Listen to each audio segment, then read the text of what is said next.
welcome to Fun Problems, the problems of fun. I'm Peter C. Hayward, and today we have no AJ Brandon. Instead, I've replaced him with the younger, sexier version, known as... Hello, everyone. My name's Tim Armstrong. Tim is a designer friend of mine, and I wanted to get him on because, Tim, I feel like in some ways you're my friend, but in even more ways you're my nemesis. Really? I can see that. So Tim and I started around the same time. By the way, I'll point out the huge compliment of having you on. We don't do designer interviews like every other podcast does, but I specifically wanted to get you on because we started around the same time, about 10 years ago-ish, and you immediately propelled to great success, whereas it took me about 8 years to get a hit. But the reason I want to get you on is not only professional jealousy and a desire to take you down long after the fact, but because I feel like you're my nemesis in that you have like a complete opposite process to me. Is that a fair thing to say? I think so. It's tricky. 10 years is a long time, and I think we've both evolved over that time. So my gut is probably over time we've probably done a mix of diverging and then coming back together and then diverging again. So yeah. I definitely think that is a true statement, but I'm curious. We haven't had a chance to catch up recently, so yes, there's a chance we're at a point of convergence. I guess we'll find out. And you might just actually repeat all the advice that I always say, and we'll be like, oh, cool. I am worried about that, but we'll see. I think if that's true, hopefully it's good advice, and hopefully we'll find some cool ways we differ. So, as mentioned, we don't normally do the designer interviews. So, Tim, I'm not going to ask you to tell me a story about how you started playing Risk when you were 10 and then blah, blah, blah. I will, however, ask if you remember how we met. Goodness gracious. Do you know the answer to this question? Do. Okay. This is a quiz. There is a fail state here. Okay. I was worried about that. Recall is one of my weak points. Get you as a guest on the podcast and then just destroy your confidence straight away. That's the totally. It has. We overlapped quite a bit in conventions. We like you said, we've both been in it about 10 years, and so a long period, kind of in the late 2010s. We were at the same places, overlapping. I believe I first met you in a designer publisher capacity with Jelly Bean Games. I was trying to pitch you a game of mine, Raccoon Ragu, and which I later stole, and it became Critter Kitchen. Just direct one-to-one, copy and paste. Yeah, that's the business, everyone. I hadn't actually made that comparison until this very moment. No, and I know little about it besides the theme, but I think. In every other way, it is drastically different. But yes, it I was believe... based on an idea by Alex Cutler. So if anyone stole from you, it's him. Okay, cool. I know who to go after then. But yeah, we started there, and then over the time, we as designer friends, or I guess frenemies / rivals, we both kind of had our own journeys moving forward. I specifically remember that day because it was a speed pitching event. So it was one of the, I think, Origins speed pitching events running in I think it was Origins. And I had just seen 11 awful, unplayable games, and I sat down, and I distinctly remember this because what you did is not only what I do now in speed pitching, speed dating events, but also what I recommend everyone do, which is I sat down and we just started playing. You didn't do a 2-minute monologue. You didn't tell me like how the lore of the universe works. You were just like, here's what you need to take a turn. And I took a turn, and bonus, it was very fun. So as a publisher, I I remember this in such detail. I don't know why. I was like, oh, can I take a copy? And you're like, do you have to? I remember specifically missing tokens and being very concerned about that and buying a copy of No Thanks so I could pilfer its tokens to give to you, a fellow designer that also has an excessive amount of tokens. But you didn't know that then. You didn't know that. I was just the publisher. Totally, and it's one of the things that might come up later. But I try to remove as many barriers as possible for publishers at any point. I want to reduce the number of points of failure that might limit you from getting the game, and if that means I bought a $10 card game, so be it. It is. Because the potential upside is very high, and totally. I still like that game. I didn't publish it, as you may have noticed. Sorry if I never formally told notice. You. It's rough to hear the news now, but I figured it was coming. But I do still have the game, and I use the sleeves in my prototypes all the time, which is perfect. Probably horribly unprofessional, but they were very good sleeves. Thank you. I'm glad they're being used. So, if you're not someone who's known you for 10 years, what would you say you're best known for in the gaming world? What are your favorite games that you've made, or what are your hits, or what would you be most recognizable Yeah, absolutely. for? Over the past 10 years, I've had 6 games published. 2 of them are probably my most notable successes. Orbis from Space Cowboys and Imperial Miners from Portal Games are probably the 2 biggest ones. And recently, probably if you like under 40-minute engine builders, kind of card tableau style, that's probably what most of my recent games have been and where I found the most success. So, as mentioned, I want to get you on because my philosophy is to go to a publisher and cross-examine them. I think you've seen one of the 2 other episodes where I just ask them, would you have published this? Would you not have published this? And then go away and I make a game with them in mind and I come back and I pitch it to them specifically. Yeah. And I don't know your process, but I wanted to reach out because A, I suspect it's not that. B, you pitch to a market I just have no access to. You've got a Portal game, you've got a Space Cowboys game, and I've only worked with American publishers. I have one game with Amigo, and everything else is with US publishers. And your style of game is also very different to mine in some ways. In some ways, there's obviously overlap. In that we're both incredibly talented. So, talent-wise, there's overlap, but style, I think it's quite different. So, without further ado, let me throw it over to you. What's your pitching method, or how has it evolved over the years? If you want to go back. Specifically on the pitching side? Let's talk pitching for now, because I'm most curious about that. This is really just an excuse for me to pick your brain, but you wouldn't agree to an hour-long phone call unless I recorded it. So I was like, okay, you're on the podcast. Those were the terms, yes. So pitching method, I think there's a few things that... have I skipped ahead in your notes? I can ask a different question. I'm doing some light scrolling here. I think... Pitching is somewhere that particularly kind of earlier on, I was really able to differentiate myself compared to other folks. If I was to define it,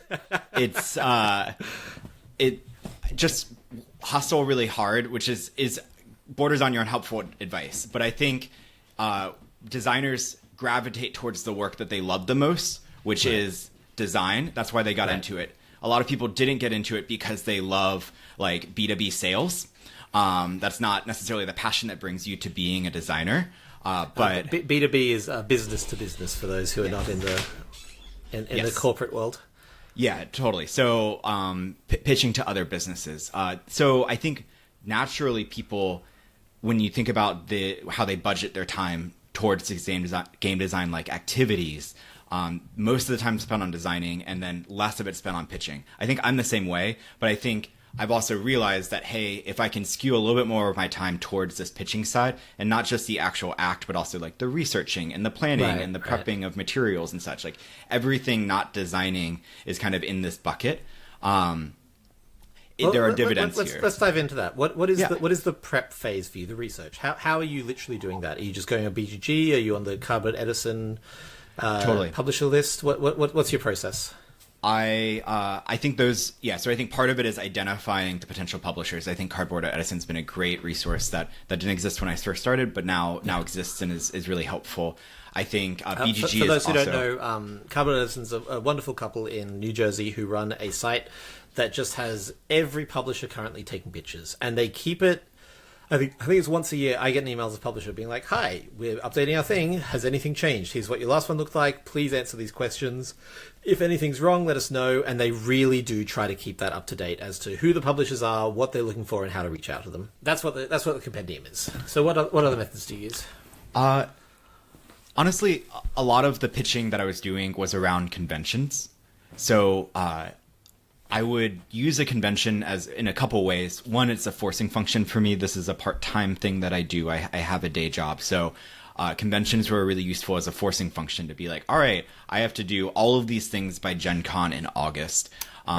In preparation for Gen Con, there are various ways to find out who are all the publishers that are going to be there. You pull the Expo Hall list and you look through every single one. And so I go through every list of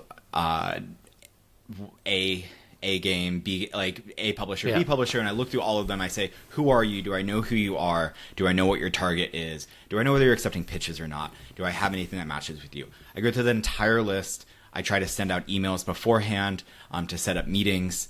And then when I'm there, in my spare time, I'm spending actually less time in the unpub room and more time walking the halls.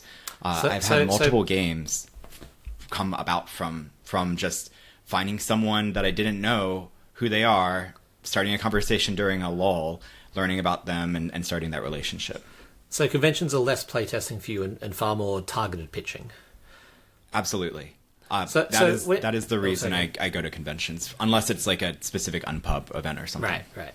So when you're going through this list, what do you have I'm going to say a minimum threshold of like, look, you've got one game out, it's not worth it going to you, or are you a shotgun approach where you're like, I'll pitch to everyone? And I think more the latter. And I think one key thing for me is that the obvious reason that we pitch games is because we want to match up our games with publishers.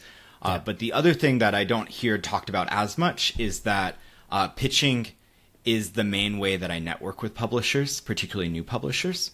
So all of my relationships have been built off of pitch meetings. The reason I know you is because we had essentially a pitch meeting.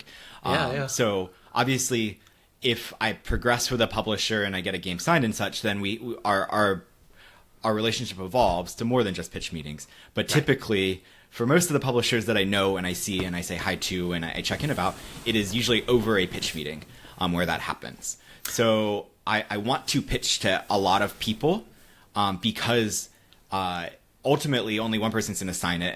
And sometimes I get a couple offers. Realistically, it's not like I pitch to 20 people and get 20 offers. Right. But when I pitch to 20 people, I get the chance to introduce myself to 10 new people and then reestablish my relationship with the existing 10 people. Yeah. And so have you found that your games are generally going like, are you, I might have told this story in a previous episode. We've done a lot now.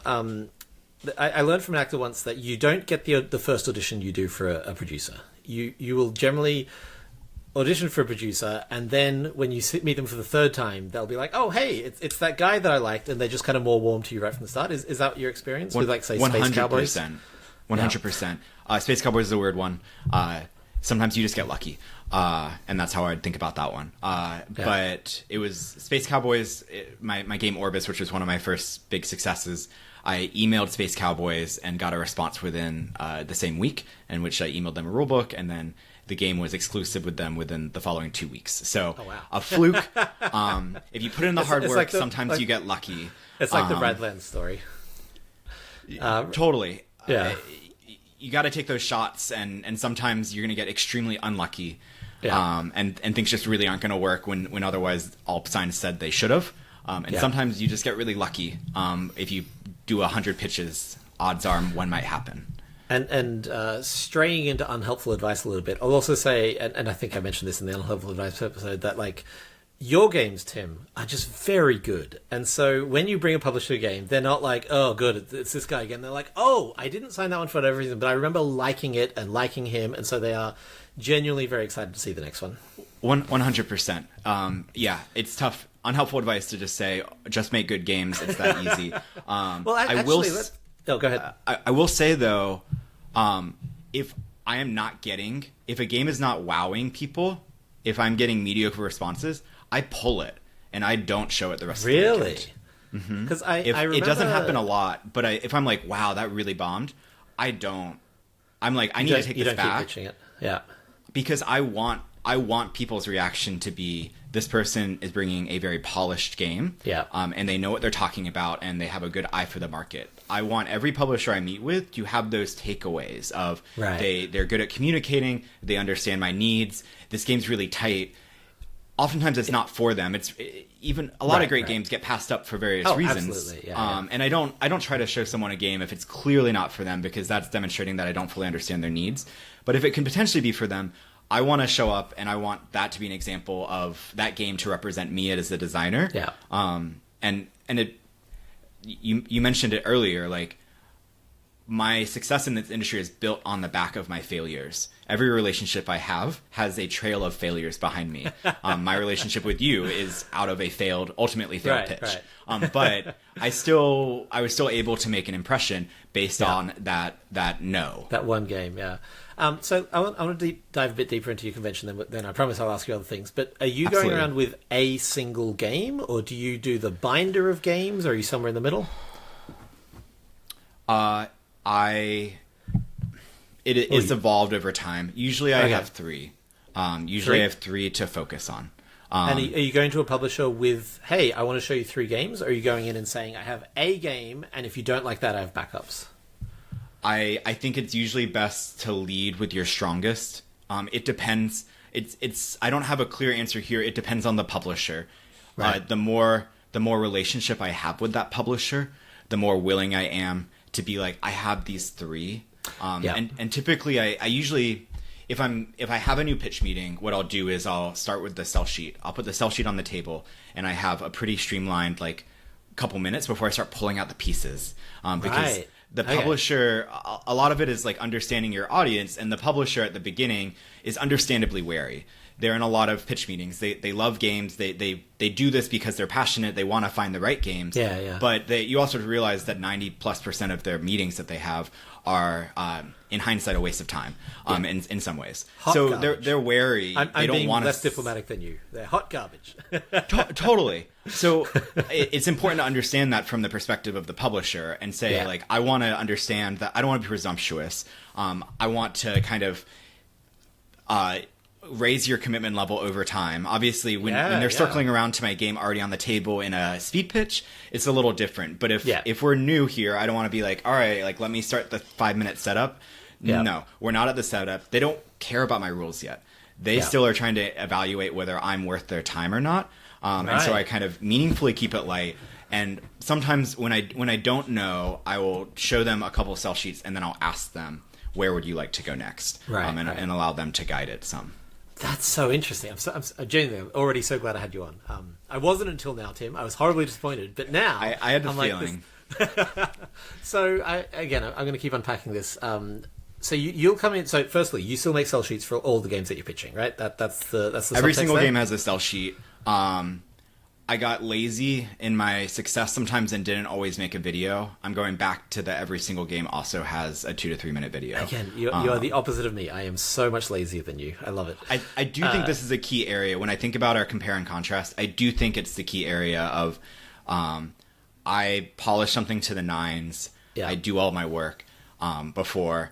I think you're much more willing to bring early things that are rougher, especially with relationships that you have. Basically, you are a professional, and I'm the privileged rich kid on the hill. It's great, and I think they're both super valid. So I think that's why I'm excited to have this conversation and be like, there are 2 paths here. There's good reasons to go down both of them. Yeah. I think for me, my thought is if I can get a 5% increase in the chance that something gets picked up. It's worth it. If I've spent 40 hours in a game, I'm going to spend that last hour to make sure that it is going to show up. It makes total sense. Genuinely, I think and this is why I want to get you on, I think your approach is quote unquote better than mine. I can only advise on how I do it. I don't think I do it the right way. I just do it the way that works for me. But I think yours is a more generally, I'll put it in less definitive terms. I think aspiring designers would do well to listen to you and do things your way than they would to do the kind of lazy Peter method. The unhelpful advice. I think so. Everything's got caveats. You know and me pitfalls. well enough to know I'm not taking this personally. Like this is not me. Totally fishing for compliments.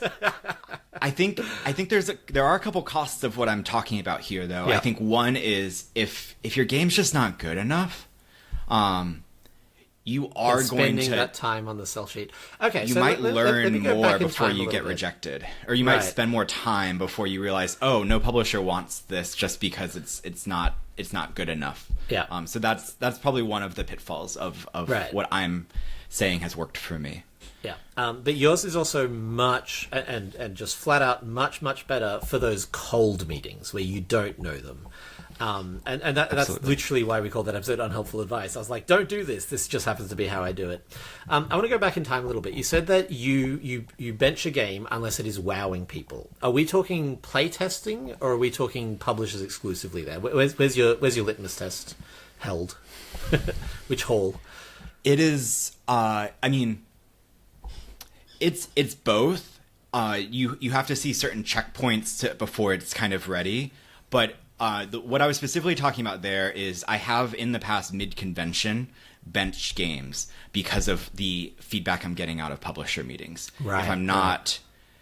Generally, I only show games to publishers if I am like, this is publishable quality is kind of the threshold. Like if they published it tomorrow and you'd be happy with obviously with graphic design, art and all that, but like you'd be happy with the mechanics going out as they are. For the most part, yeah, I am. Again, and again, not as someone always who's the played right your call. prototypes, like they are rock solid. Like every prototype of yours I've played, except maybe one, and you said this was an early one for you. Like I was like, oh, this is a published game that's just not published yet. And I think the one you specifically might be thinking about is an example of me pulling that. I thought it was more ready than it was, and I had one meeting. The and Bubbles it really didn't... game? The Marbles? Bubbles. Oh. I mean, that one did originally. That one turned into Imperial Miners. Okay. But you might have been early stage there, so Clearly it did work not out. that one. But yeah, I think there are certain pauses. Obviously, we constantly need to reevaluate. Like, is this worth investing the next 10 hours into? It's like constantly a choice. But I do think specifically when you get to the point of pitching publishers, I want every publisher to walk away and say, if I have a meeting with Tim, they're going to show me games that are of a certain publishable quality. And because of that, I always want to take that meeting when they reach out. So if I am worried that that's not when it's going to be communicated, then one, it doesn't matter if I have a meeting or not. The game's not probably going to get signed. Right. Two, I need people to have that outcome when they walk away of a pitch meeting with me, and so I'm going to pull a game if it's not going to provide that. And this is very much we did a lot of talking in the Unhelpful Advice episode about brand, and my brand is I'm a blue-haired Australian who wears zebra stripes, and your brand, and Tim, please don't take this personally, is you're a very handsome, ordinary-looking man. You don't have a gimmick, you don't have a peacocky kind of thing. You just you look like 90% of other game designers. Not an insult, just a fact. But you've worked on your brand being, I'm going to show you a game that you're like, oh, even if I, publisher, don't want to sign this right now, this will get signed, and I got to pay attention to this kid because damn is he going places. That's sort of your brand. Absolutely. Yeah. And I mean, if going back to my beginnings, like we both have probably humble beginnings in our own ways. Most designers start humble. No one has ever described me as humble, so. Okay. Well, your beginnings were, even if you never were. But you can see like a visual. We were both unpublished designers once. Absolutely, yeah. Totally. Yeah. And like my first convention I got a single pitch meeting. I went to Gen Con and a guy from Renegade sat down with me and no one else did. I had a lot. I couldn't even get the meeting, and that's very normal. But then more and more I had like, now if I go to Gen Con, I can get 15, 20, potentially more. It depends. Right. I don't want to but that's not to be cocky, but it's more just like the journey. Yeah. Yeah. I might be able to get X new meetings, but I also am able to go back and be like, okay, I have relationships with X number of people, and those relationships are earned. Published you. Like, even publishers you haven't worked with, you've still got relationships with them. 100%. There are, and that's been a huge boon to me. Obviously, there's always the advantage to being able to say, "Hey, you haven't met me, but I have credentials," and that's great. And absolutely, I benefit from that. But a lot of my current benefit is I have built relationships through existing pitching meetings, and by demonstrating my brand during those, they are going to say yes to future ones. So I absolutely think this is a strength and a superpower. And as someone who I don't think you've pitched to me since then, because why would you? I don't really publish much anymore. But we've often been at conventions and I've been like, hey, do you have anything that you want to playtest? And I'm always excited to playtest your games, which is the same thing. Like, even though I'm not looking to sign them, I'm like, oh, I like the way Tim's brain works, and I just like playing with the games that you have. I know that it's essentially going to be playing a published game, but with a chance to give feedback, which is the dream scenario for playtesting in some ways.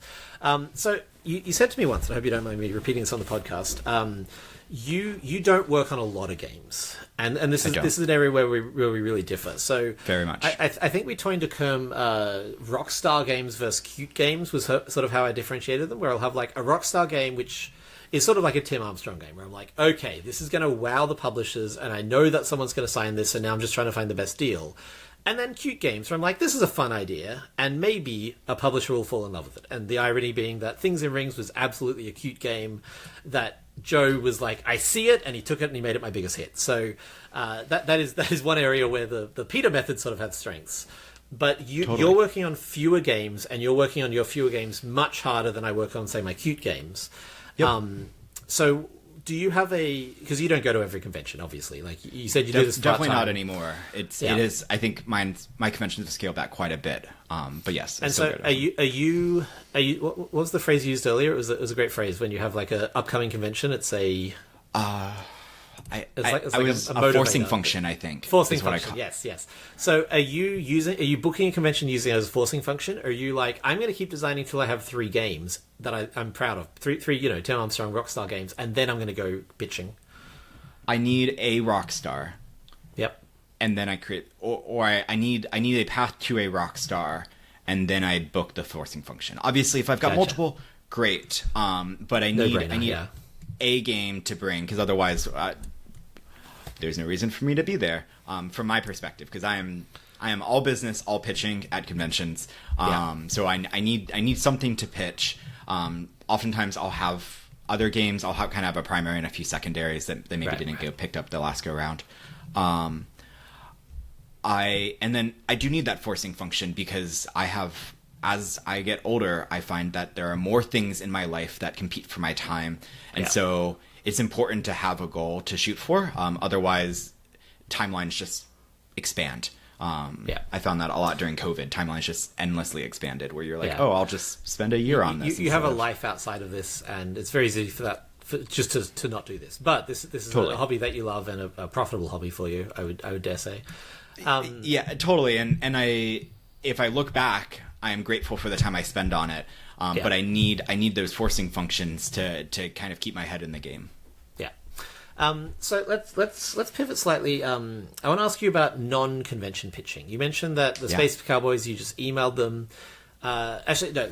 Let's dive into your niche a little bit, because you are what I would consider very much a niche designer. You've worked out what you're good at, and you just do that. I don't mean that in a derogatory sense. I mean, like, you've worked out your strength, and you focus hard on those games that you are very good at. Do you want to... You sort of did it earlier, but do you want to dive into what a Tim Armstrong game looks like?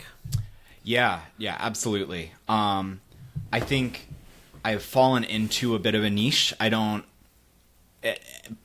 Because people naturally continue to do things that were successful for them. So I think it was somewhat unintentional. I have so many party games since Things and Rings. For that exact reason. I'm like, oh, well, that worked.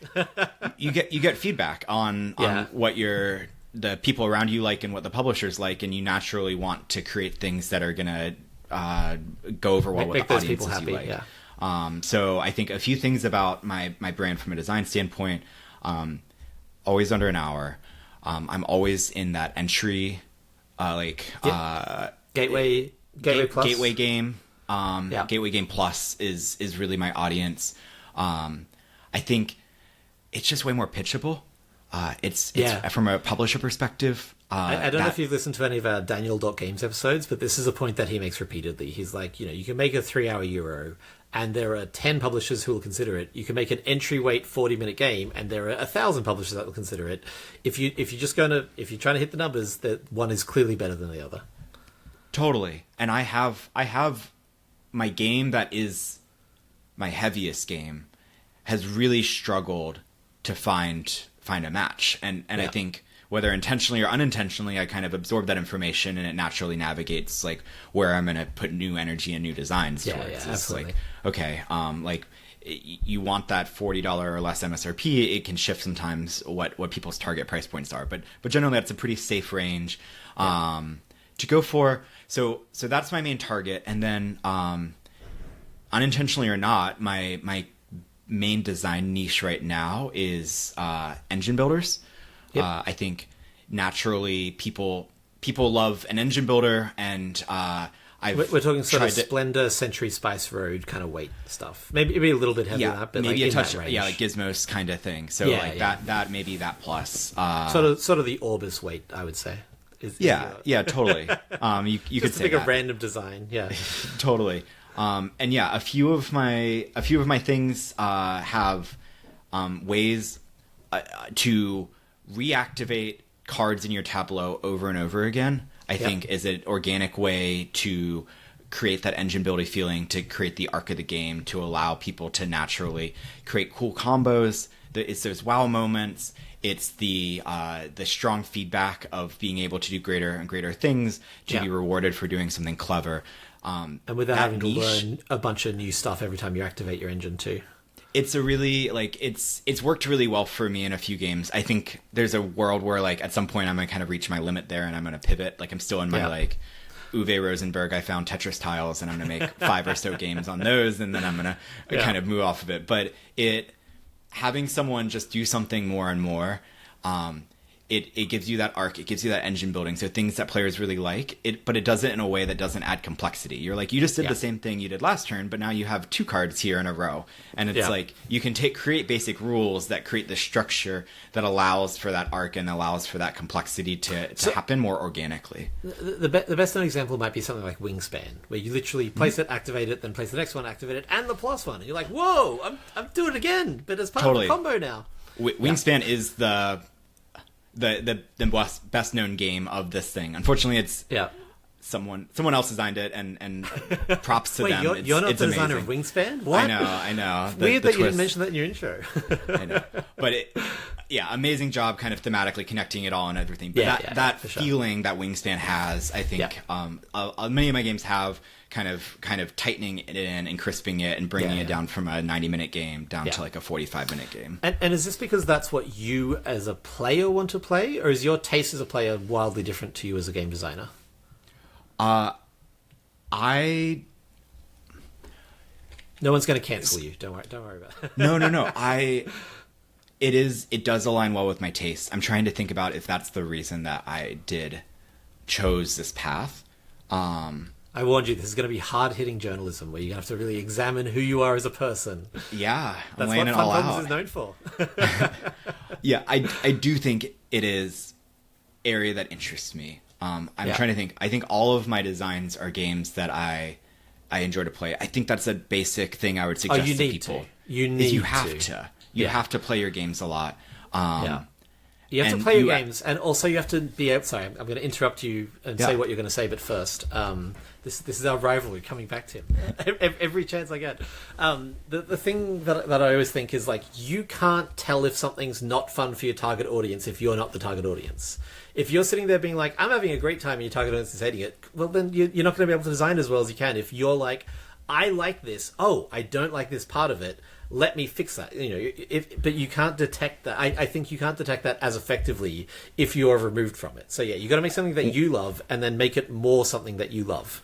100%. I think you can, like, obviously the people making children's games aren't children, so there are exceptions of like where like but they're probably playing them with a bunch of kids in a way that we don't. And they're have thinking about that and so totally, like, I think there's like. Me being my target audience is a huge accelerator and boon for me because I can shortcut some of that learnings of like, if I like it, I'm a pretty tough judge for these things. Like that gets me a good way through the validation process that I can do myself. So I think there's boons from like an efficiency standpoint, and also like, cool, you're signing up to play this game for 40 plus hours. And I'm doing this as a hobby because I love it, but I would probably love it a lot less if I made things that I hated for 40 hours. If you got hired by Final Fantasy Games to start doing the new Twilight Imperium expansion, you'd probably have a bad time. Yeah, potentially. Yeah, it depends. I think maybe you love Twilight Imperium, but I just don't know that.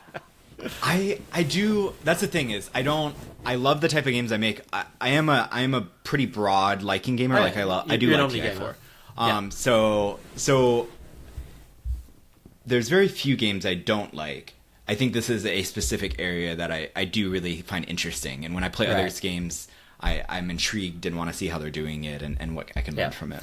And we were talking about, so I want to circle back to your brand. So you've got this brand as a guy who comes along and doesn't waste publishers' times, both with by the way, I just want to reiterate that sell sheet thing is really clever because it is respecting the publisher's time and showing that you know what you've done and showing you've done the work. So showing the sell sheet, because I've been in so many pitches where someone sits down and starts pulling out a game, and I'm like, it's a tell for a publisher. I'm sure. Like I think there's little things that a publisher just woo me a little bit before you start selling. and and understand what my needs are and what my where am I going to be nervous? Show me that you respect my time. Show me that you've taken the time to research me beforehand.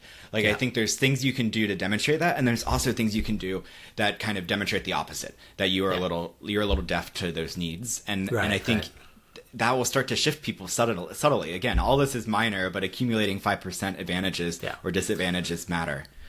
So your brand is professional, great games, and that's great stuff to have. But obviously, you get there the long way.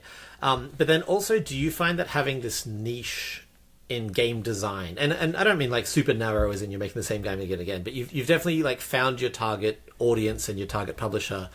And is that helpful or limiting or neither or both? How do you find it? I think it's helpful. One nice thing about it is publishers also have niches.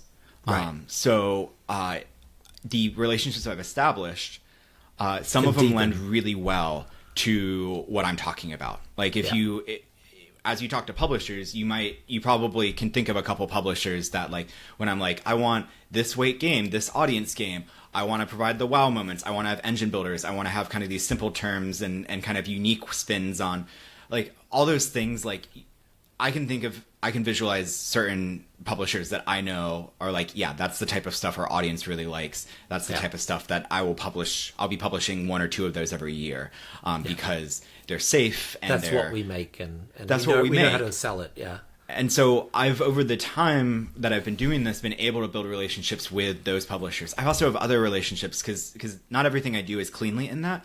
But probably those are the ones that are most fruitful for me because we just have really strong alignment between the stuff that I make and the stuff that they want to sign and publish. Yes, I very much have that with Allplay, just because Joe and I have similar game brains, and Allplay has not a classic niche, but they have a style for sure, and I really like and design within their style of game. And you have like probably one of your strengths is like. Well, it's great. I should get you mentioned that just to compliment me. Yeah. Right. But you have the kind of fun off the wall, like the things in rings. Like you have, because you do the breadth, you kind of have weird spins that are more left field at times. And I think Allplay is potentially a company that they get excited by that. Oh wow, that's really kind of left field. Some of my stuff is like. Everything has to have a hook. Everything has to have a reason why it stands out and is different. So I'm not bringing things that don't have that. But not every hook has to be dramatically different. So my stuff is probably less dramatic in what it's doing. Yeah. It's a small twist and a strong, well-refined game. So let's dive into that a little bit. On the show, we talk often about the 3 types of hooks, which are mechanical, component, and thematic. And obviously, there's a bunch more types of hooks. We just had a big conversation in Discord about experiential hooks, or this hook, or IP is a hook. I guess that's a thematic hook, but it's subtly different. Yeah. So a mechanical hook is, something like Far Away, where you put down the cards and activate them in reverse. A thematic hook is something like Unconscious Mind, where just the very premise of the very story of the game is a hook, and then. Component hook, my go-to example is Zolkin, where the giant gears are just like immediately like, oh, I want to play with those, or the eggs in Wingspan, or the clicky clackies in Azul, or the Quaxaquellingberg, like they don't have to be clicky clacky. I just like clicky clacky bits. Totally. As a designer who's had quite a decent amount of success, how much are you thinking about those 3 types of hooks, and how much are you targeting those towards publishers? Not at all, a lot. Whether obviously not using my random terminology, but like when you're thinking about why will someone sell this game, what is the process that you're going through? Maybe I shouldn't have started with my specific system before asking. No. I think it makes sense. Based on the way that I've been talking about my design so far, it's probably no surprise that I am mechanical hook first in my design philosophy. I think when I reflect on this, I think the main reason that I do this is I've tried theme first games of like, wow, this theme needs a game. The one you pitched me. Totally. Yeah, that one is theme first. It's raccoon chefs and dumpster diving. This was before animals were on every single game. Yeah. It was a little more niche. You invented animals, Tim. I'm pretty sure. I did. Yeah. Back in 2017. But I've just found less success with them, me personally. And I think for me, I have to get really excited about an idea, and I have to kind of be problem solving it.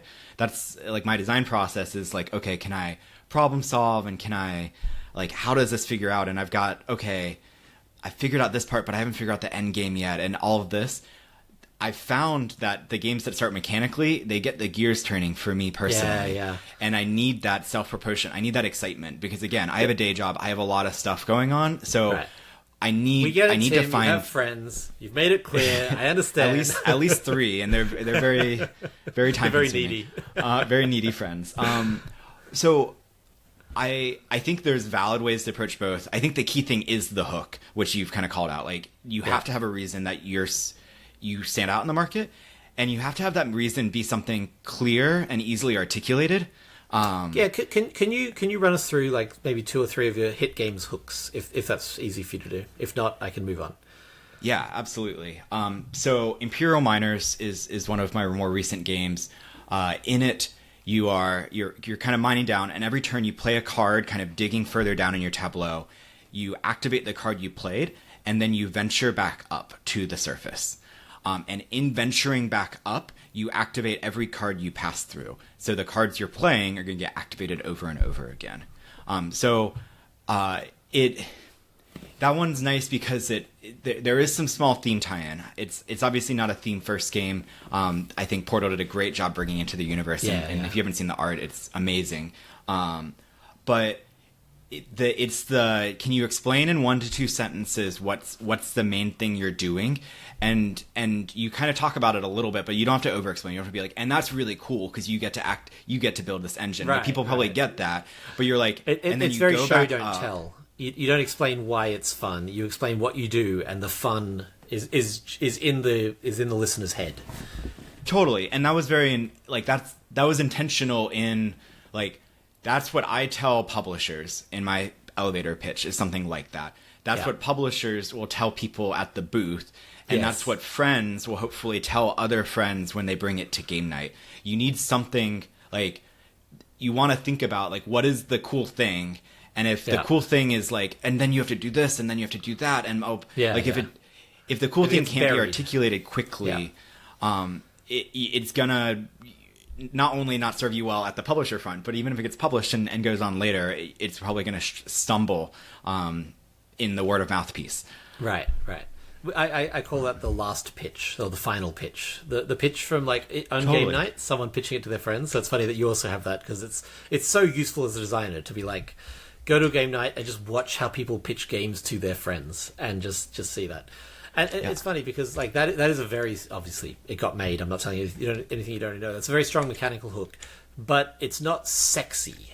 It's not like oh man, no one's ever done that. And again, you know, I think it's a great game, and I'm not dissing you, but it is an effective mechanical hook that just gets you in the game straight away without needing to be sexy. Yeah, and I will say like the ideal, I am mechanical first because that's what excites me. I do think like in a perfect world where I could like. I think you want all 3. Like some of the best games have overlapping. Like you mentioned that's Zolkin. The dream. Yeah. Like Zolkin is cool. Component hook, but that component hook's also a mechanical hook. Yeah. Like it is an overlapping, and you can explain it in the sentence. Like the dream is have all 3 hooks articulated in the same sentence. Yeah. Because you can't just be like, and then there's these cool bits, and then there's this. Like, you have one sentence to demonstrate your worth. And it gets the whole thing in together. Yeah. Ideally, yeah, totally. And like that being said, like there are a lot of good games that have been hugely successful that can achieve that. But I do think that is the gold standard, and ideally you want to find those overlaps as much as possible. Okay, I want to do one more thing on pitching, and then I want to pick your brain briefly on some other stuff. I don't know what your time looks like, but I could talk to you for hours. So that's the convention pitches. That's when you go and you do your research and you find everyone. And I don't know if this annoys you as much as it does me, but you start looking up a publisher and you're like, this is just a game store. This is not a publisher at all. They don't split them out in any way, and so I just have to like filter through manually. They all end with blah blah blah games. Yeah. And so you're like, maybe who's this new person? Totally. Now, I mentioned that you've had almost all of your hits with European publishers. In fact, you've got a Fireside game, if I recall correctly. I have a Fireside. I have a couple Grey Fox. Grey Fox, right. I think of Grey Fox as European. Yeah, I've had my two biggest games have been European, and part of the reason is, I mean, it's just awesome to get with a company that's got more of a global reach. Yes, just absolutely. Having access to multiple markets is amazing, and but Profitable. yeah, I've had some good luck with a French and a so Polish are you publisher. going to European conventions? Are you at Essen every year? Are you going to UK Games Expo or anything like that?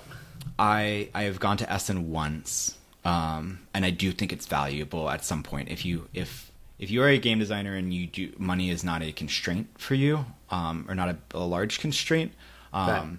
Essen is one of the ones that I would recommend. It's valuable to go to a convention that everyone's at. The main convention everyone's at from the US is Gen Con. It's one of the few US conventions where European publishers will have a presence there. Yeah. That maybe now it's changing a little bit, but like I always went to Gen Con because I could talk to Space Cowboys there. I wouldn't be able to talk to Space Cowboys at Origins. They just weren't there. So that's part of it.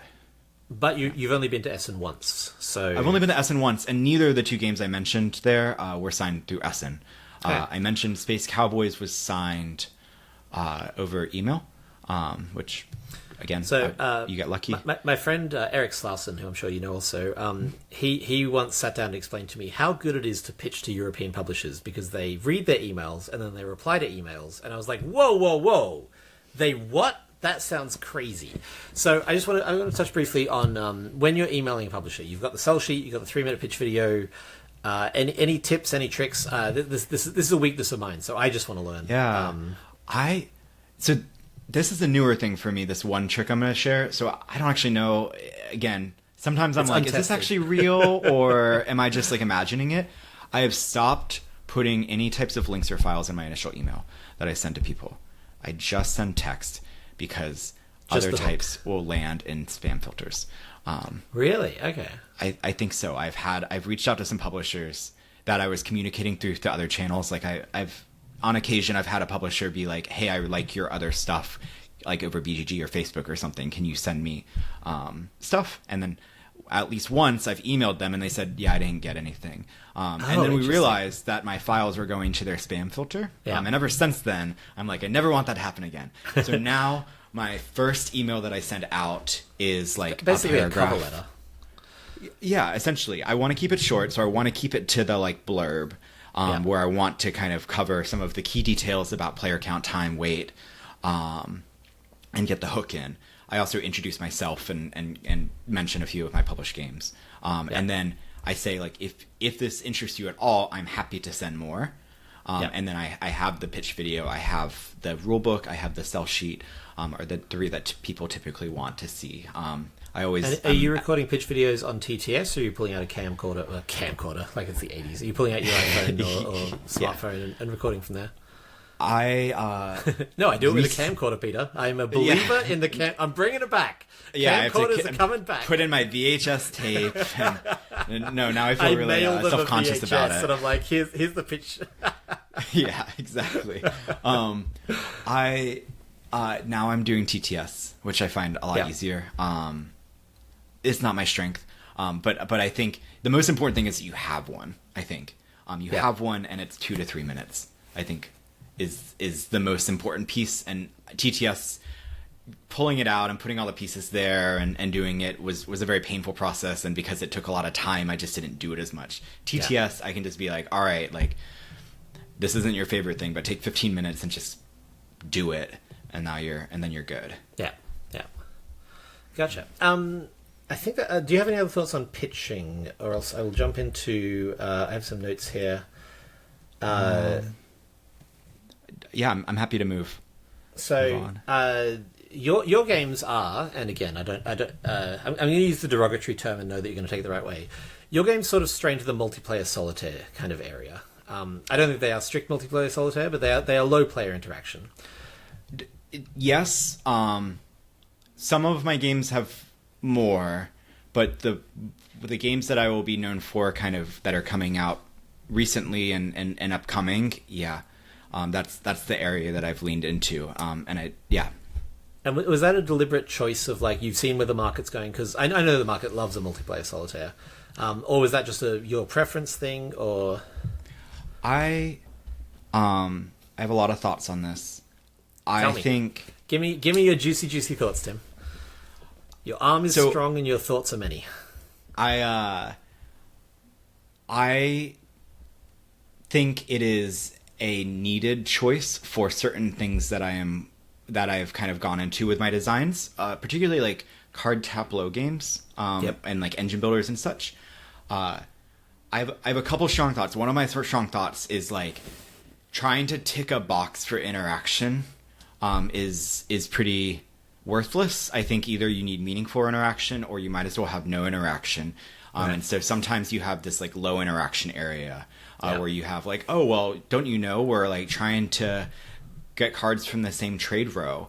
Like, obviously there's interaction. Like, I'm like, no, that's fake. You're like, faking it's like a bad it's argument. Artificial. Like, it's like you're just ticking a box at pick that a point. lane. Totally. Like, I think, and the key thing that I believe needs to be true is that to have competitive player interaction, particularly, you need players to be able to easily digest opponent's strategy and their intent. Right. So a lot of people, when they think about interaction, they think about, oh, I just need an avenue for people to interact. I just need something for them to compete over. I need to have some reason. I just need to put in a card that says, like, screw over target player, and then I magically have interaction. I think that is part of it, meaningless. Obviously. Yeah. But it's meaningless if you are asking players to say, hey, for this interaction to matter, you need to take time to digest what other people are doing and be like, oh, they really want this. I think for my personal, the designs I've been doing recently, it's a very complex player puzzle of kind of moving cards around or activating cards and resequencing cards. I think it has a very satisfying kind of loop, and there's a ton of advantages. It's kind of a way to get depth without complexity. It allows for something different. It allows for those feedback. So there's the good parts of it. I do think of that choice to go that direction. I never want to look at the other person and be like, what is that? What's that card you've got? Oh, I see what you're trying to do. Like, it would take me 5 minutes to do that assessment. It takes you out of what you're doing here, and now you have to go over there and process and understand it, and then be like, now, how can I do that while also applying my strategy? And that's not the game you're trying to make. Am I on the right track? Totally. And it's not fun. And I think you've mentioned in the past is like game design essentially is like helping create rules that line up like what's incentivized for the players being what's fun. Like, I totally agree with that. Yeah. I could totally force interaction in some of my games by making a strong incentive for people to care about that. If it is not fun to care about that, you don't want to do it. I don't want to do that. And you don't even want to do it a little bit, because if you're doing it a little bit, then what? You have to do it all the way.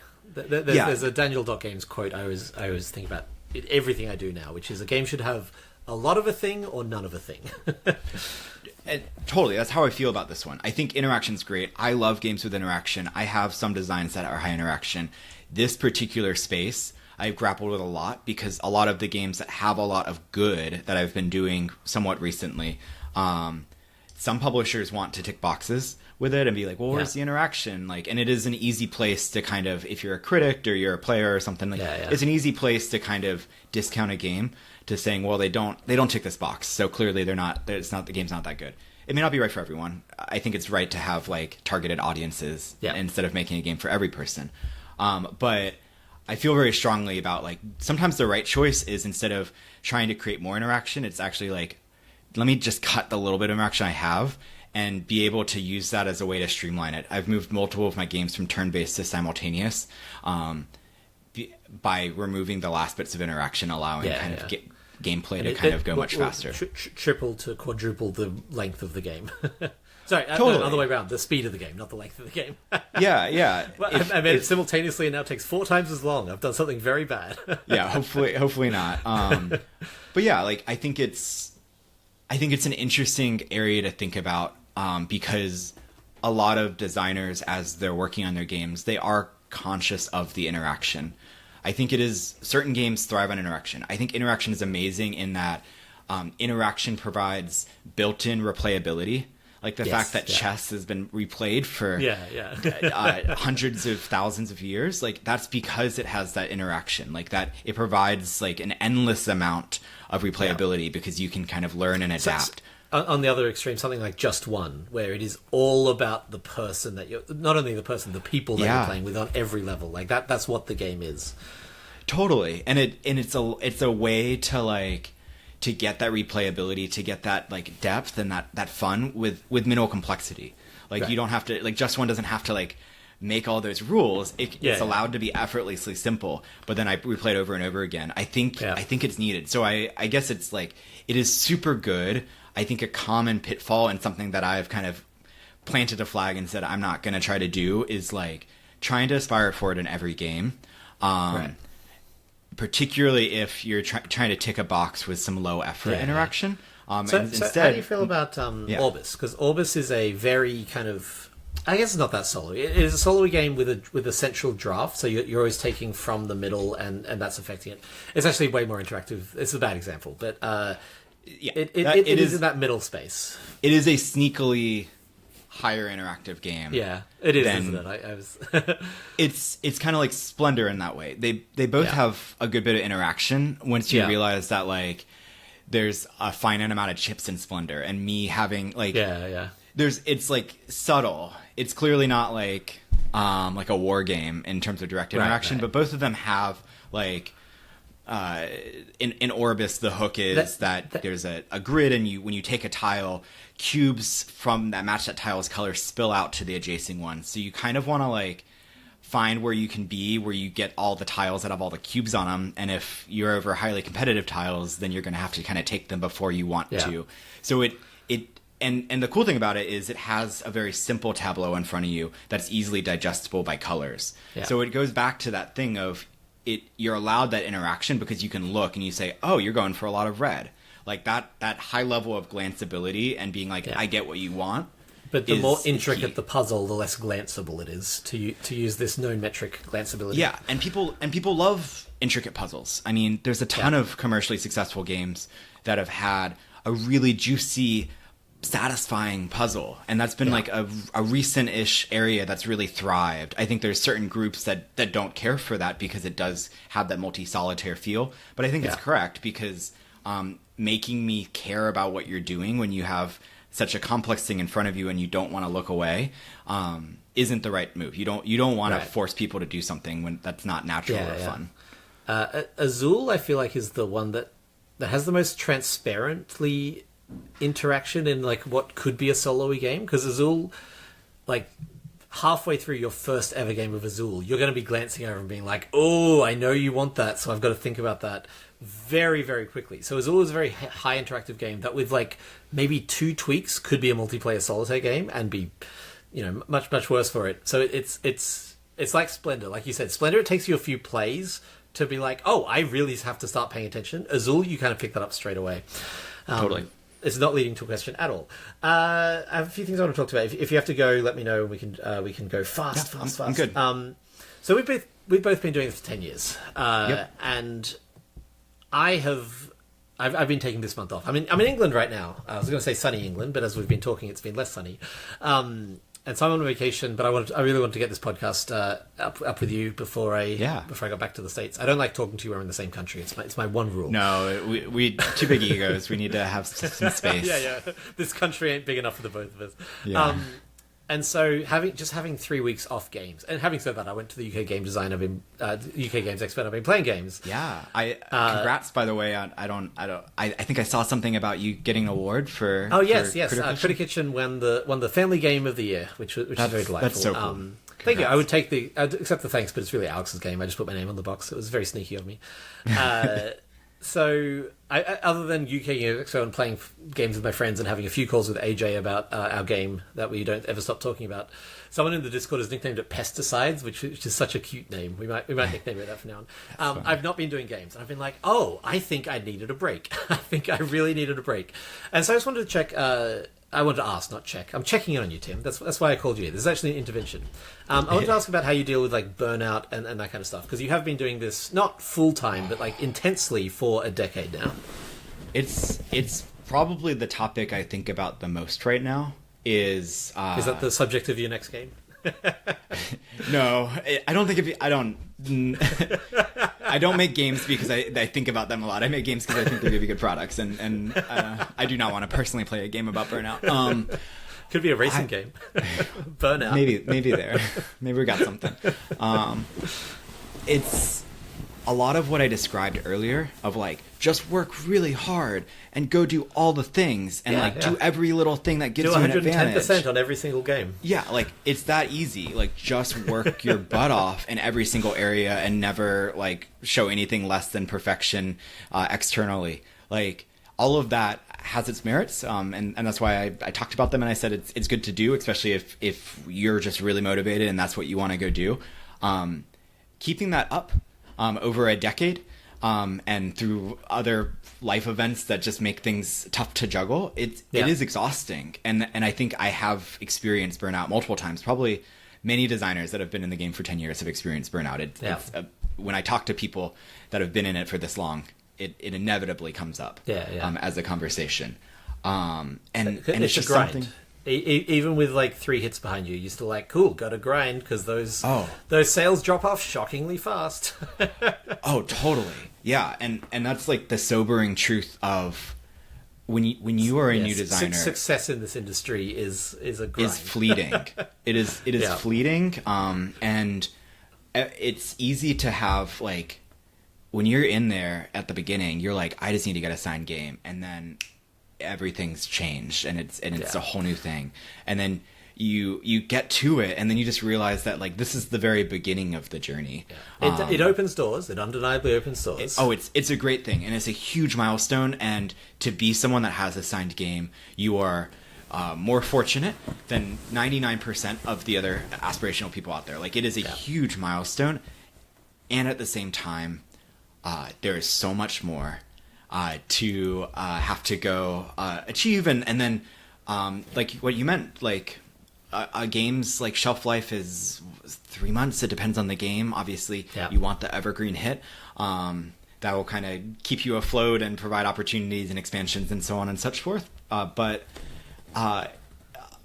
most games aren't that. Most games are fleeting, and there's most games are one print run. Like absolutely, like you said, 99% of designers don't get published.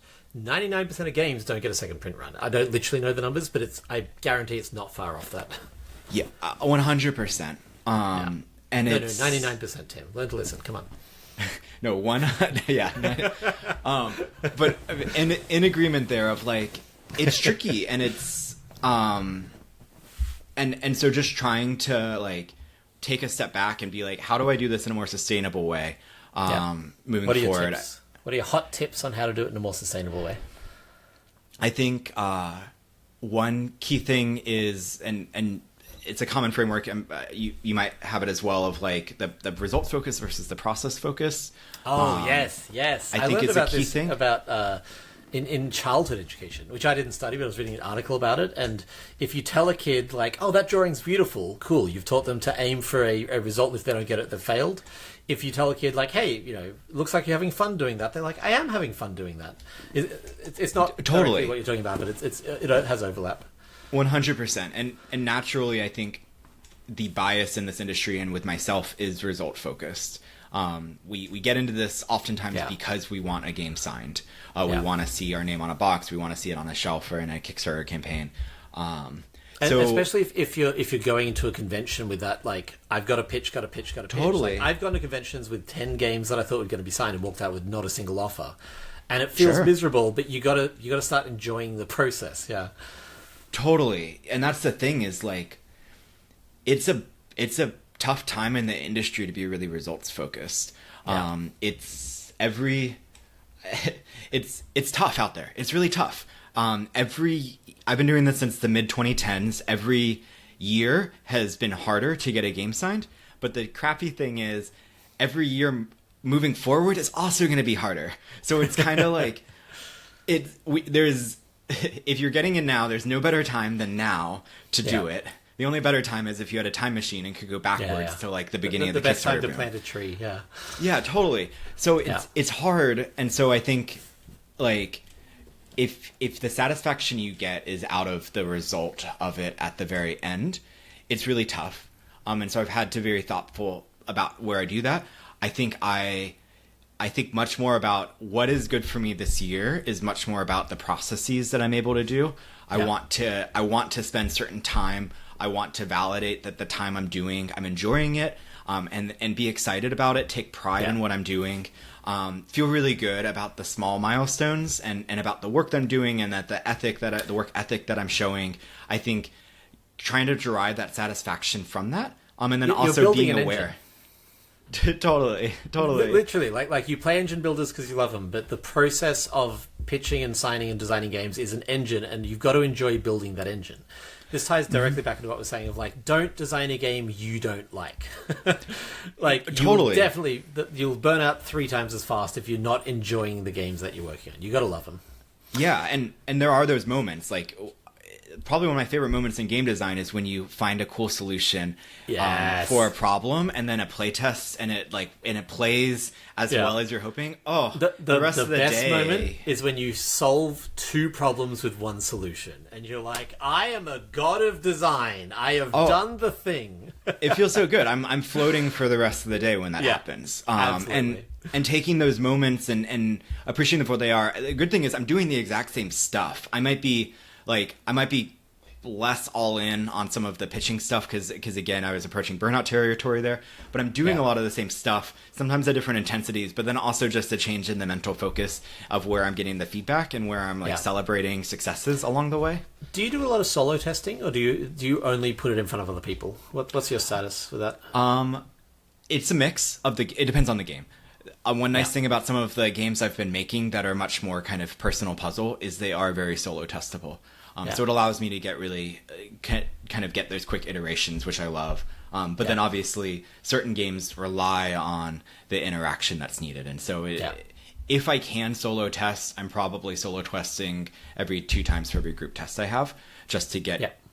It's all about the tightening of the feedback loops. It's such an accelerator. So when I can, I will... I don't try to do it if it's gonna be a mess and I can't fully replicate it. Yeah, I will keep picking your brain as long as you let me. So you gotta scratch your nose if you want to be let free. Sounds good. So, like I said, this is our first actual designer interview. You are the first in 50 odd episodes. So I'm gonna do the very classic designer interview thing of like your day job is a product manager, right? Yep. How does that relate to your game design? Like what? Ooh, it's not. It is. By the way, if you're watching the video, I'm fidgeting a lot. I am on a couch on its side because I wanted this nice background. So I'm like a kid fidgeting. I'm not uncomfortable. I'm just like I set myself up in a very silly position. Please, Tim, answer the question while I rearrange like background. a toddler. It was totally worth the struggle. Worth it, yeah. It's somewhat unintentionally that it landed up, but they are very what similar. What do you do? What is your job? Product. So I work for CarMax, which is a used car retailer in the US. Oh, I know CarMax. Yeah. I own. I just sold my car. Oh, very cool. I'm a product manager, and my team owns part of the web experience for our like business to business auction. So like the part that people don't B2B. think about with CarMax. B2B again. It's all tying together. Yeah, but what product management essentially is we are given a certain amount of resources. We have developers, and we own a certain amount of scope, and we have to create certain experiences that are going to hit our business goals. But the key to product is getting user feedback and making sure that what you're building is matching with what the experience needs are for it. Exactly. It's ironically very similar. I think the key takeaways are like in the way that we have playtests, I have discovery sessions with customers, and I'm constantly kind of putting them through prototypes. We mock up prototypes, we put it in front of them, and we say, what do you think you would do in this instance? Or what would you like to do here? What's possible? What would you like to see happen here? And then we kind of get those back, and we iterate. Is that a question you ask in playtesting? What's a thing? What? Oh man, that's such a good question to ask. Like, what would you like did you to think do? was possible? What would you like to do in this game that you can't? Yeah, it's tricky. It's a tricky one. Like, I will say, like, you take everything with a grain of salt. You're not like, all right, well, now I got to go build that thing. But then if you kind of keep hearing, a lot of it I love to do in playtest is just like, what are the trends? I'm like, once is a comment, two is starting to be like a trend. Yeah. And once you kind of hear it, and obviously, like, if you hear it from publishers or designers, you kind of start to log it, and you're like, that's not the first time I heard that. Like, that's something I need to take very seriously. Because you're playing it with 40 people, you're going to have a product that's going to have 1,000. Yeah. At scale, you want 1 in 4 tables to be like, I wish there was this thing. That's interesting.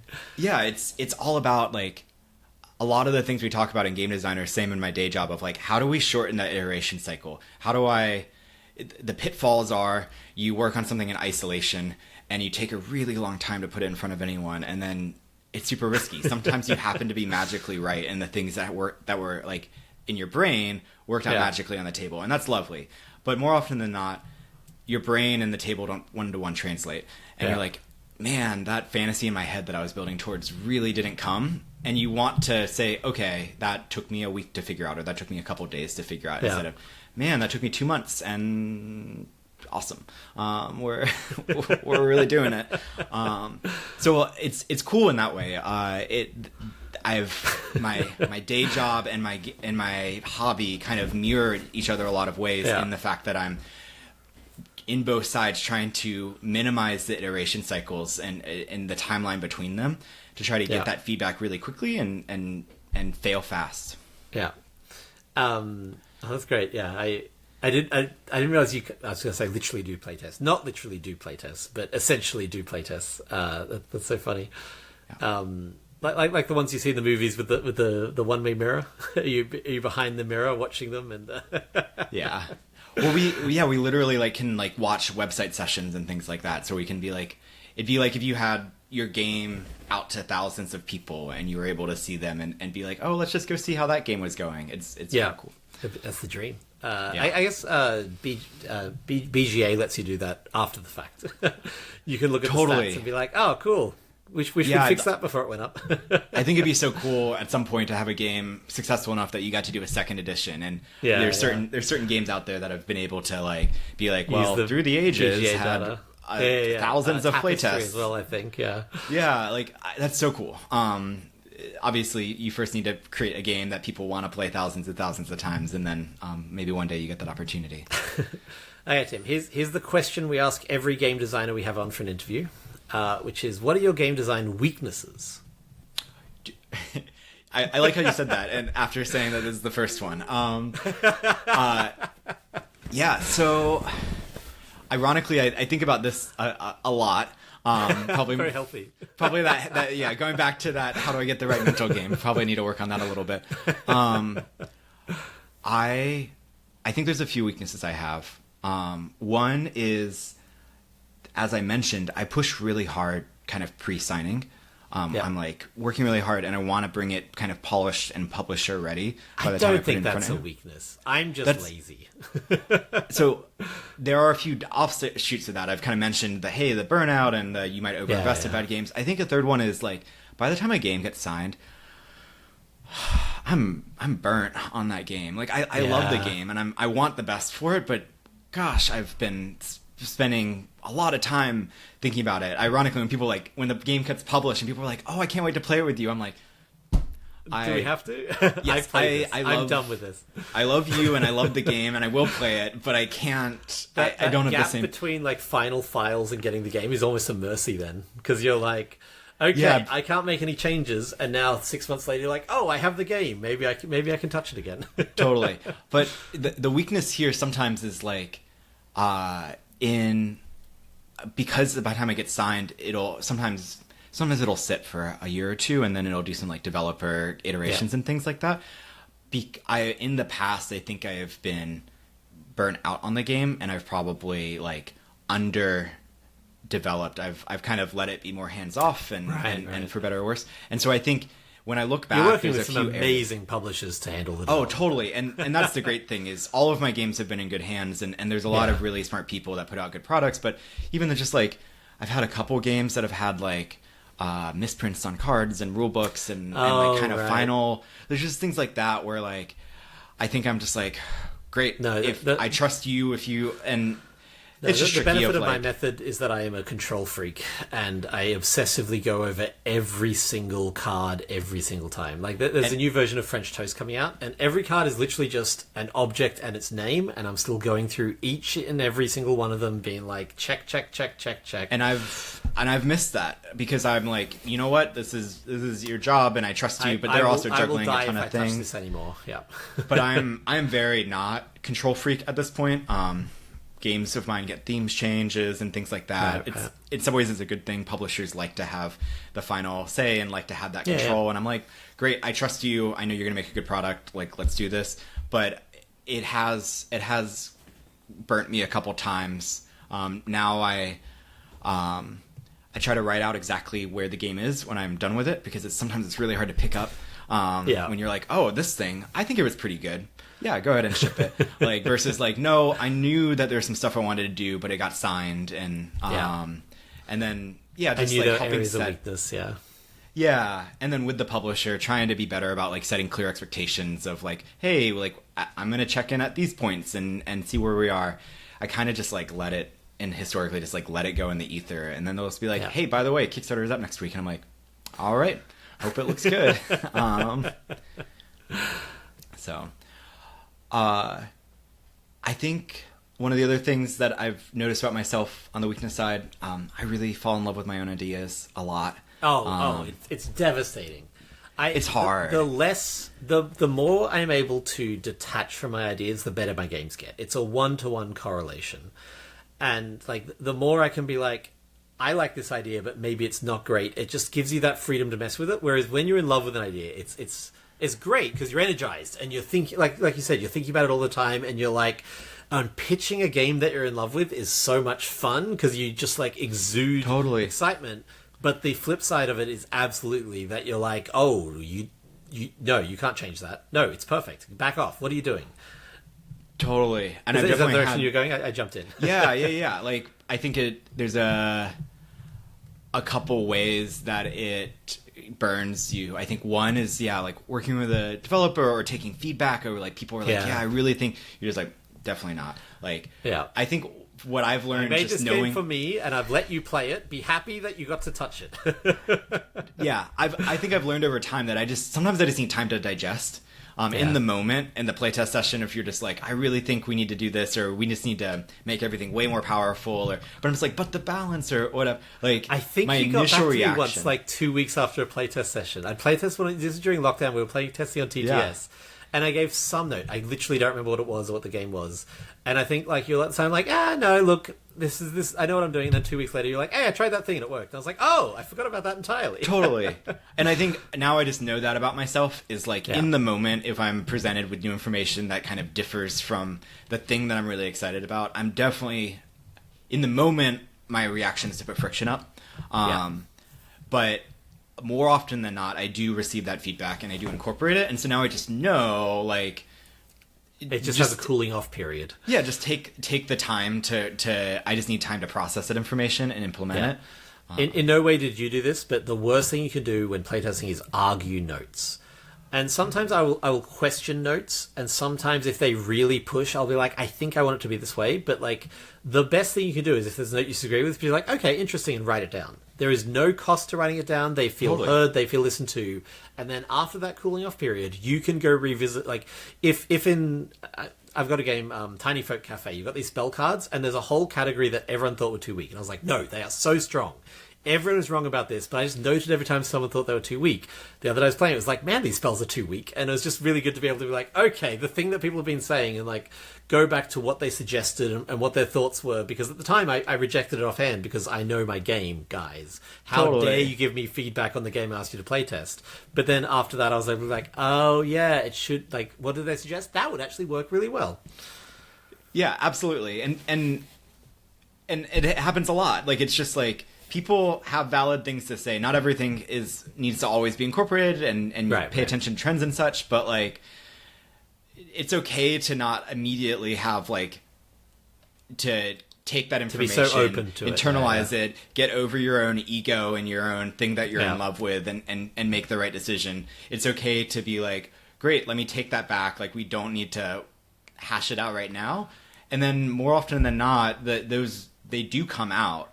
And if it's a problem, it'll present itself. Like, if it's one person's wrong opinion, then totally it doesn't matter. But if it's sort of the trends thing you were talking about earlier. Okay, Tim, anything else, either weaknesses or anything else that you want to bring up that we haven't discussed yet? Nope. I think I'm sure there are more weaknesses, but we'll cut it at 2 for now. Can I ask you if you have a pitching tip or a publisher, how to get published tip for our audience? I realize that that's what a lot of the episode's been about, so I might have exhausted all your ideas, but we went pretty thoroughly through it. I would say one publishing tip I have that I didn't directly talk to, but I think I kind of covered a little bit, is the sell sheet. It has a few functions, but one of the functions that I do really like is that it needs to be demoable. You need to be able to demo it off of the sell sheet. And I often will love, one thing that I'll often do is like step 1, step 2, step 3, where you can kind of walk through and be like step 1, step 2, step 3. That's so huge, valuable when you have that, because sell sheets serve multiple purposes. They obviously are the thing the publisher remembers you by. It's the thing they might first see, but they also are the thing that if you're in person, kind of standing at the booth, you can pull out a piece of paper and be like, let me tell you about this. Let me show you what a turn looks like, and give you that demo standing up.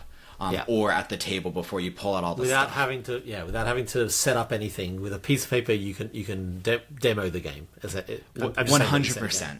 Like, if you cannot demo your game off of the sell sheet, you should strongly consider redoing your sell sheet.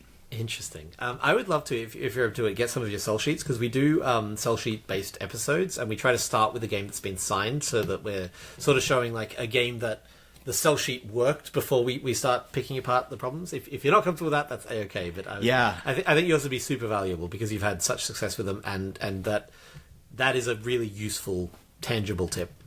Awesome. Yeah, I'll go back. You can say no off air. Totally. Tim, how would you feel about having a little bit of fun? I love some fun. We talked about the problems. Now we get to the fun. Yeah, exactly. So I've got a very targeted question for you, Tim. Okay. What do you do to celebrate your birthday? It's actually coming up here. No way! What a coincidence! Yeah, what are the odds of that? At the end of this month, this is going to be the 8th annual Timvitational board game tournament that I have. So for the past 8 or so years, I have a team-based board game tournament that is multiple rounds. 2 of the rounds are games that are not mine that we play, but then 2 of the rounds are Tim rounds, one for my prototype games and one for my published games. So I get people together, so I force them to play my games for a tournament, and they can win. Birthday present. It is. It's also been like an unofficial reunion of the friend group that I had back in like the late 2010s, because half the people have moved away. But we've got people from like Portland and DC and Ohio kind of all coming in. So it's unofficial reunion / I force people to play my games and tell me that they like me and my games. And then one lucky team ends up with some 3D printed trophies and bragging rights.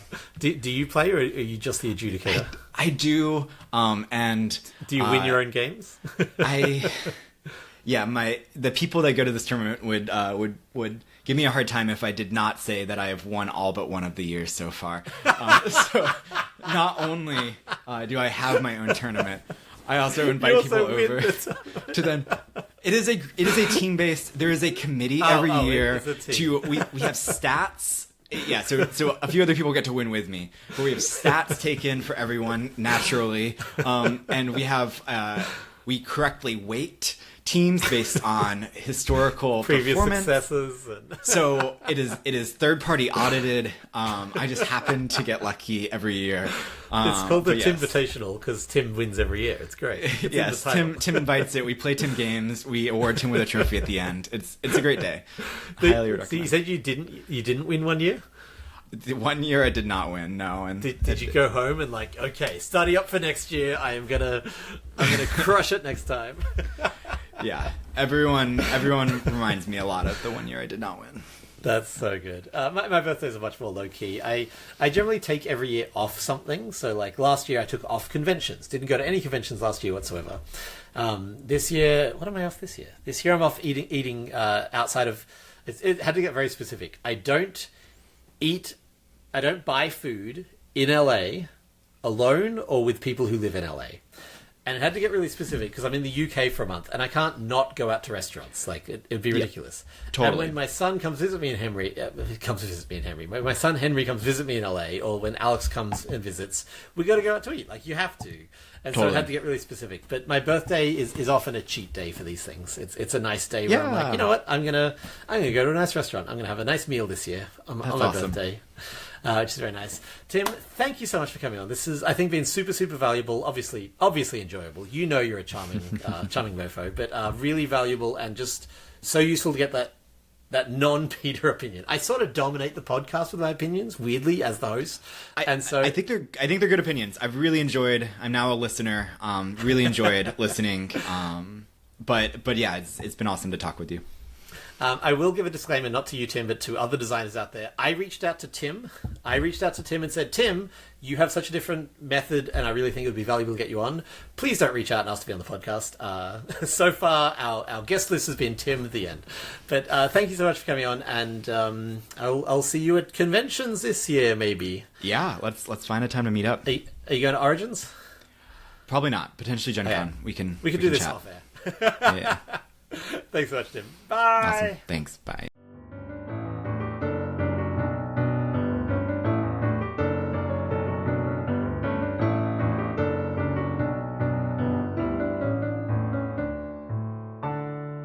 Thanks for joining us. You can find us and our incredible Discord community in the show notes, or reach out to us privately at funproblemspodcast@gmail.com. We'd love to hear from you. If you enjoyed the podcast, please tell a friend.